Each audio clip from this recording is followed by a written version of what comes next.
Since the beginning of storytelling, villains have been misunderstood. And no, not in that way. But rather, sometimes the author of a work creates a character with characteristics or behaviors they want to convey to an audience as negative. But when the audience takes in that work, they misconstrue it as a positive behavior or something to aspire towards, creating a lovable villain which at times ruin great movies and TV shows for others. That's a little wordy, but I think the best example I can think of is from one of film history's greatest legends, Martin Scorsese. If you don't know about the discourse around his movie Wolf of Wall Street, then you've never been on Twitter or met a frat guy. But Leonardo DiCaprio plays a larger-than-life Wall Street Ponzi scheme manager, Jordan Belfort, through his rise and fall. Scorsese depicts both his insane rise to power and wealth, but also shows the depravity that follows him through his rise, in order to make his collapse harder and highlight how he's a bad example of someone being corrupted by money in the finance world. Overall, Jordan Belfort is supposed to be a depiction of a bad guy. He's a scam artist, a liar, a cheat, and an all-around terrible example of a person in power. But if you talk to any college guy wearing a suit to an 11 a.m. business lecture, this guy's cool as hell, a lifestyle that should be aspired toward. The depiction of him was so cool that even real-life Jordan Belfort wanted to be more like him. This is an example of there being some sort of disconnect in intent from the creator of a work and those who view it, and this can be seen all throughout storytelling. Other recent examples being Patrick Bateman from American Psycho, Holden Caulfield from Catcher in the Rye, and my favorite example, Rorschach from Watchmen, where the writer, Alan Moore, actually says this about the character. I meant him to be a bad example, but I have some people come to me in the street and say, I'm Rorschach, this is my story. And then I'll be thinking, yeah, great. Can you keep away from me? Never come anywhere near me again as long as I live? So why does this happen so often?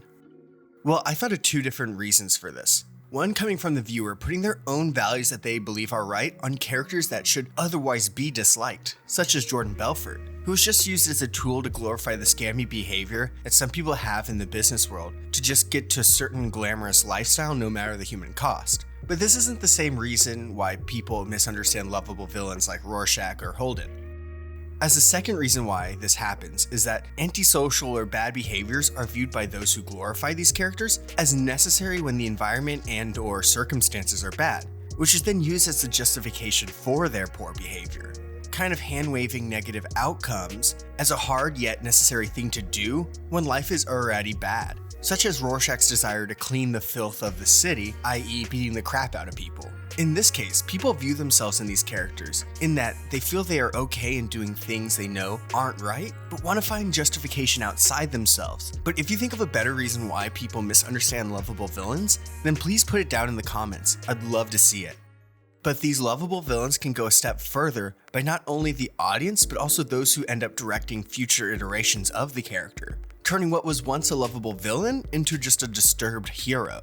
The best example of this is Joaquin Phoenix's Joker. Joker would, for the first time in a live-action movie, be given a backstory on why he becomes the villain we know in the Batman universe. Joker, who some wish they were like or see themselves in a 4chan edgy sort of way. A lovable villain, but for this movie, he turns into a disturbed hero.